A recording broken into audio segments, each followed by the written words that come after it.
All right, welcome everybody back to another episode of the Big Douglas Show. This is an Inside the Command Center Friday where we try to get you as close to the action as we can. To do that, today we've got Lynnell Willingham from the Team 980. What's up, big guy? What's going on, man? How you doing? Good, but finally we've been juggling I know, schedules for right? a long time. We've been trying to get you on, take care of a little bit of business here. The weekly card winner is Terrence Newton. So Terrence, thanks for playing along. That'll be coming to you in the mail.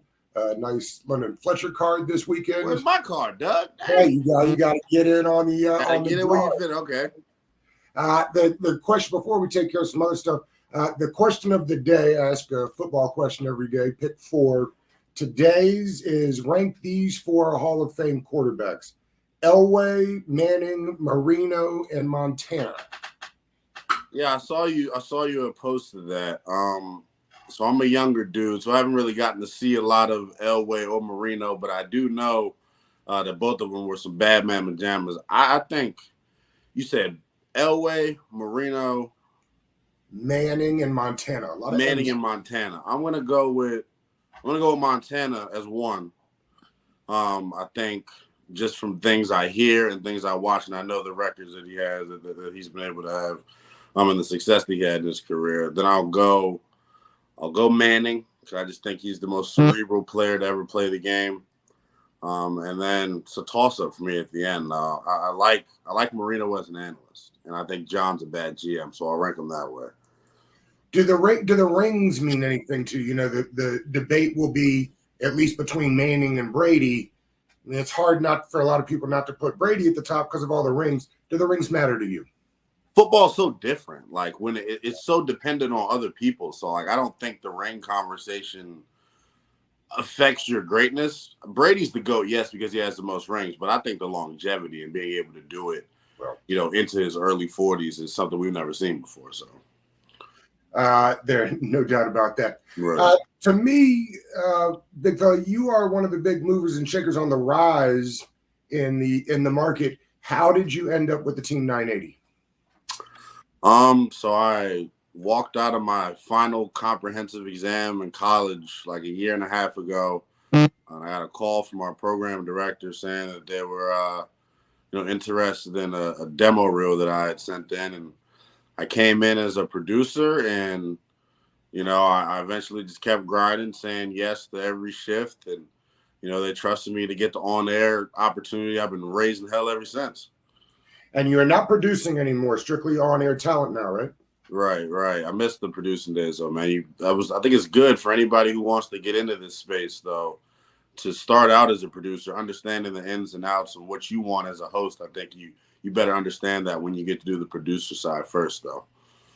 And you're on every day now from 12 to 3, right? Burgundy and Gold Report with Scott. Yeah, so we have like a rotating crop of characters. It'll be me, Doc Walker, Scott Jackson, some days from 12 to 3. And then I do a lot of the overtime stuff on 106.7 The Fan, following Grant and Danny on weekdays. The next time I'm on is actually Sunday. I'll be on 12 to 2 o'clock on 106.7 The Fan. So dibbling and dabbling a little bit everywhere where I can, man. The two guys we talk about there, Scott Jackson and Scott Walker, been doing it for a long time. Interesting fellas. Maybe nobody remembers more than Scott Jackson. Yeah, right. Doc is just a wild turkey.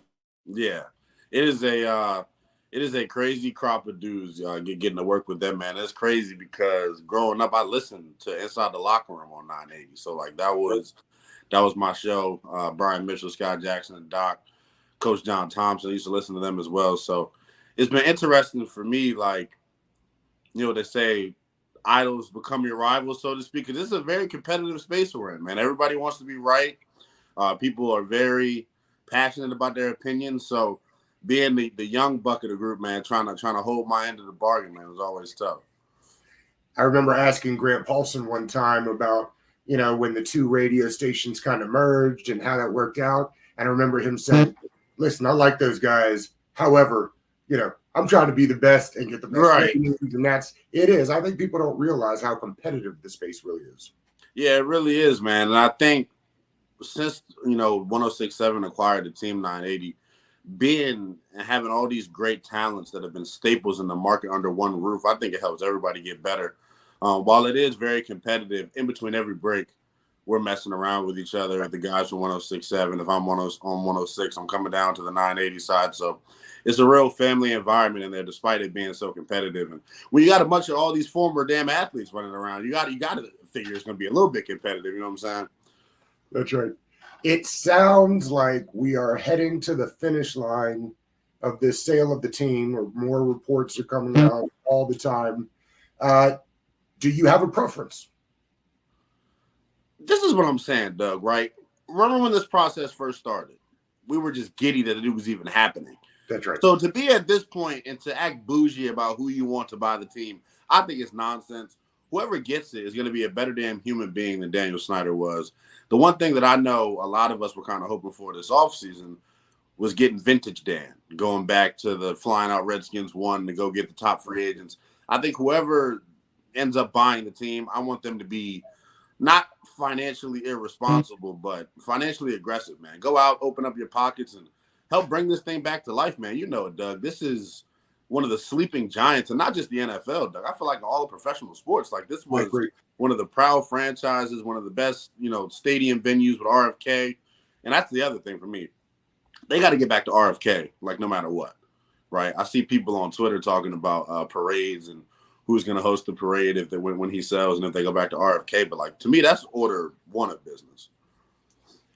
It's everybody wants that. It'll be tough. I hope that they can do it. But getting all the extra things that DC wants as far as housing and communities being built, which I think is important and should happen. I will say this though: any of the new current groups, specifically with the guy that already owns the two professional teams, his name is now Josh Harris. That's right. He partnered up with the guy from DC, which should make things easier to get done. It sounds like maybe they're the leader in the clubhouse at this point. Maybe Bezos is willing to wait for Seattle. Yeah, it was interesting because I don't know if you saw the New York Post report where Bezos has apparently signed an NDA with the National Football League. I did. So when I saw that, it got me thinking, well, maybe Bezos is going to come in at the last minute. It always just felt like he's the guy that the league wants because of how deep his pockets are. And you're not going to need to, come out with this huge loan if you're the league. He can probably purchase a stadium himself. The one thing about Bezos in comparisons to the other guys is you hear interesting stories about Jeff Bezos, man. That's a real interesting dude. And we were talking about the type of person Dan Snyder is. I don't know how much better of a person Jeff Bezos is. Not saying he's got those type of allegations, but the interesting thing that came out today that I heard was Michael Jordan. And I would just be so disgusted. Like his record compared to Daniel Snyder's record here with the team and his record with the Hornets is like it's mirror images of each other. And basketball is his avenue. That's what he knows. So to think that he's going to come here and be a good owner would be interesting. But if he's a part of a minority group, you always want somebody that's got deep pockets like him. So it's the timing, right? Because he sold his stocks with the Hornets, which I guess he'd have had to do. I wonder how much that sold for. A grip. Which is crazy because it's like, damn, it's the Hornets. And to your point, they have not gotten better since he got there. I commented that the other day to somebody who was, I guess, excited about the idea. If you're excited about the idea, it's because his name is Michael Jordan and not because he's been good at anything other than basketball in his life that I know of. Yeah, exactly. So it would be cool. It would be cool just because he's a big name, but I don't know. That would be the only reason for sure. We're about a week into free agency. Everybody that is in this pretty much said don't expect anything big in free agency. The big news was Deron Payne, of course. Let's start there. Were you surprised they got something done with Deron? And are you excited about it? Because a lot of people, aren't actually into the idea of allocating that many resources to do D tackles. I personally am a fan of the move. I'm curious your thoughts. Yeah, it's interesting. Like before they placed a tag on him, and we were kind of like having the preliminary discussions of like them giving him big time money. Like you said, I wasn't a big fan of it because if you look at the cap breakdown through every team in the National Football League, no team is investing top 5 money at the D tackle position to 2 different guys. So like to me, it didn't make sense from a roster building standpoint. But then when I talk to more folks and then I really think about it, because it's defensive tackle, a position that affects the quarterback as much as it does, and how important it is in today's NFL to have an impact on the quarterback, I think it's okay, and they're going to be able to get away with it. The big thing about this entire offseason, I'm not trying to go too far off the Payne thing, you're able to do that, though, because Sam Howell's on this rookie deal. Correct. So taking advantage of that and using all the flexibility that you have, I think is smart. Duran is a pro's pro. I think if you talk to people in the building and in the locker room, like, that's the type of guy that you want to get paid, comes and brings his hard hat every day. In his press conference he had the other day, talking about how, look, the agent didn't want him to show up to OTAs. The agent didn't want him to show up to training camp. But that's the type of teammate and dude that he is. He said he's going to ride for his guys, and I love that about him. So I personally think it'll be good. If you lost him, I think you get worse. So, like, that was kind of my other piece with it as well. So you got to do what you got to do to keep your team better going into year 4 of a 5-year deal with this staff that doesn't have a lot of security moving forward. And 25, he's only 25 years old. People forget how young he was when he got drafted. And to your point, I don't want to give Rivera too much credit before I take all kind of heat on Twitter for it. But I think he has done some things trying to be ahead of the game. And I think interior pressure is where we're heading to your point. It affects the quarterback. Like, ask a quarterback what's more, like, what affects them more. That's what they're going to say, interior pressure, making me move off a spot. I think we are moving away from edge rushers and how we view them and getting back to inside. And I think it's why you see more teams allocating resources to the guard position. Yeah. Right? Because now you've got kind of, this is where we're doing this cat and mouse game that we play. And the better that the interior pressures get, the better those guards have to be. Yeah, I think that's a really good point. And then when you look at it from Washington's standpoint, the interior guys are just better right now than the two guys that you have on the edge. So I think it was crucial to keep that tandem together. One thing that Payne mentioned in his media availability the other day that I think not a lot of folks pick up on, him and John Allen, it's almost like they're like in super sync, like they're like Siamese twins or something when they play next to each other. Their ability to work off of each other's stunts and things like that is amazing, and I think that comes from playing with each other for so damn long. And it feels like last year they really years put it all the way. Right. So yeah, no doubt. It was so funny how overblown that fight on the sideline became. Yeah, look, people really thought that was a thing. It was not a thing at the time because of where the season was. I was like, oh no, this is horrible. Right. But you gotta think about it, man. When you've been dealing with somebody for that long, you're gonna fight eventually. So there's no doubt about it. I would think that this means they'll lose Sweat. Now, whether you think that's a huge deal or not probably doesn't matter, because I just don't think that they can afford to pay those guys. Now, maybe you'd rather keep Sweat and bank on Chase never getting back to kind of what people thought he could be. Right. I ask all this because I think the end at 16 is a real possibility, knowing that you may lose both of those ends in the next couple of years. Your thought about that? That's very interesting, especially because the way Nolan Smith came out and just destroyed the combine. I would love him in this defense. I look at him as kind of like a Micah Parsons type of guy where you can play him at linebacker. You can rush him over different people. As far as Sweat and Chase are concerned, there's no way in hell if I'm them, I'm picking up the fifth-year option. There's just not enough production there for me to make that type of significant financial, commitment to him. Sweat on the other side, though, I think it's interesting. I think this year is going to be huge for him. If he has it his way, he goes out and has a Daron Payne type year when he needs the money the most and goes out and just finishes. Because I think Daron talked about him being able to finish this year. That's a lot of the times what Sweat's problem is. He gets pressure. He plays the run as good as anybody in the league. It's about him finishing.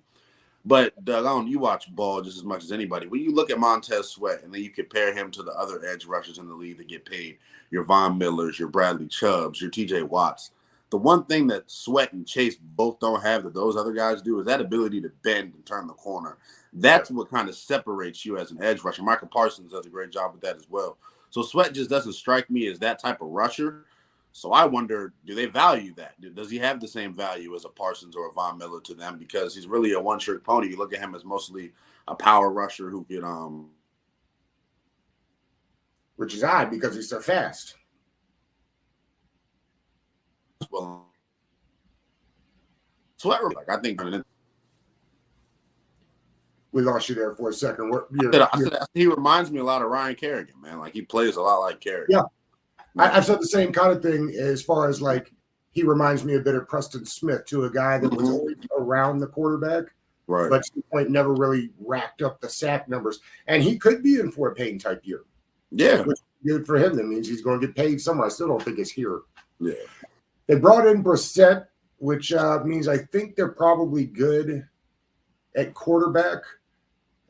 Would you draft one in the late rounds? Are you a guy that drafts quarterback every year, no matter what? Even if they identify anybody in this first round, even that they like and feel like they can move up and take, you go get them.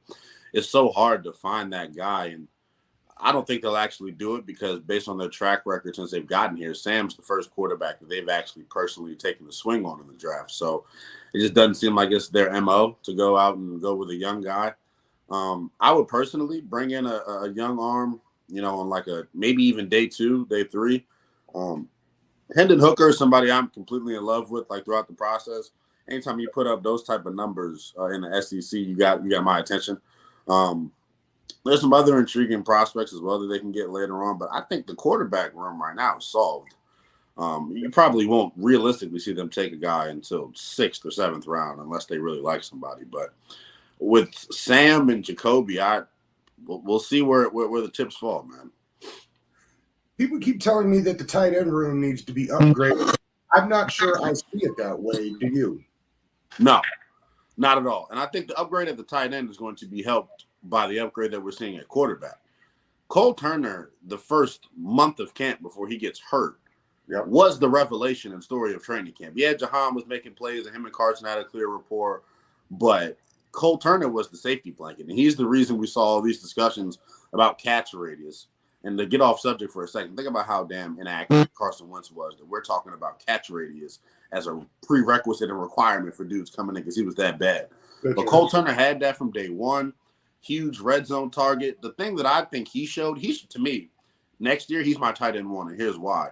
The way that he blocked last year, if you notice, he was the guy that they were sending across the formation in motion and having him, execute these kick-out blocks.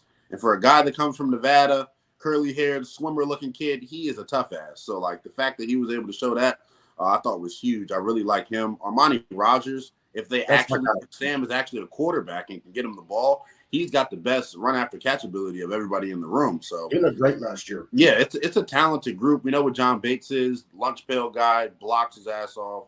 And then Logan Thomas is the X factor. You have to think another year removed from the ACL surgery, he gets a little bit more of that explosion back. If you can get anything similar to his 2020 production, I mean, we sleep on it because it feels like it was so long ago, but he was one of the best tight ends in football his first year here. So if he can get healthy, that'd be huge. I said the same thing, and I don't think you can look back on it. I don't think Logan was healthy last year. He didn't look as explosive. Now, maybe he doesn't get that explosiveness back, but I'm counting on it like you do that he will be. Yeah. Assuming that they don't go Nolan Smith at 16, which I think they should. You like O-line or cornerback there? It seems like those are the two positions that most folks are slotting in there for the Commanders. So when Ron Rivera spoke at the Combine, he said, free agency, we want to do what we have to, so in the draft we can do what we want to. And I think that puts them in a prime position at 16 to take the best guy that they have on their board. People are going to say I'm crazy for this. If they really love Bijan Robinson, and Bijan Robinson is there at 16, he is the type of game-changing back that you add him to that stable. Now you have 3 monsters, or you can make Gibson expendable. But as creative as Bieniemy is, I feel like they'll find ways to get these dudes the ball. I use Bijan as an example of, like, it doesn't matter to me what position it is. If they got to, first of all, handle their business in the second and third wave of free agency. Jalen Mills was just released today. That's somebody I'd love to see them bring in and take a flyer on. I think he's a really good depth piece for them. But if they aren't able to secure a corner, I think corner was where I would probably want to go at 16. But based on the way the board seems like it's going to shake out and how much depth there is, you could probably trade back. Like last year, the trade back with New Orleans to get Jahan Dotson and you get Turner and you end up with Howell. Like next year, we may be looking at that as the best trade in the draft if Sam Howell turns into a good quarterback. But I think this year they'll be in the same type of situation. Offensive tackles deep in this class, cornerbacks are deep in this class. If they want to get some more help on the interior, that group's deep in this class as well. It just feels like we feel like we say this every year, but this is a damn good group, man. It really is. Yes, and that's a perfect. We'll call that a segue. We'll get you out of here on this. I am not a huge fan of Ron Rivera, the head coach, but I am becoming more and more of a fan of Ron Rivera, the head of football ops. Where are you on Ron Rivera at this point with the Commanders? Yeah, like the big blemish on his resume is the inability to properly, address quarterback. I think their plan at quarterback each of the last 3 seasons, even when he got here, I thought was horrible. Like if you were coming in and having this coach-centric approach, you shouldn't have been handcuffed to Dwayne Haskins, right? So I think that was an issue there. I think personally there may have been something internally going on. It felt like his leash wasn't really long for a guy who was a first-round pick. I know the off-the-field stuff had something to do with that. And then Fitzpatrick being your plan in year 2 is just insane. And then we all know what happened with Carson Wentz. If he was ever able to get quarterback right, and he may have gotten it right with Sam Howell, I think the grade should be a lot higher than what people talk about. I know it's easy to poke fun at him for the blunders in the press conference, and he makes the huge move benching Taylor Heineke for Carson Wentz. Like, that's probably going to be unforgivable to some people. But when you look at, you mentioned him as director of football ops and being a personnel guy, they've drafted pretty well since he's gotten here. Like, they've hit on some late-round guys. The first-round picks, Chase, jury's still out. Jamin, jury's still out. But the late-round guys, they really have done a nice job hitting on. And then some of the bargain bin free agents that they were able to hit on in year 1. I think some of the guys they signed in this class, you'll see, kind of, similarly to how you viewed the 2020 class. But when you look at the bargain bin free agent signings, they draft pretty well in the late rounds.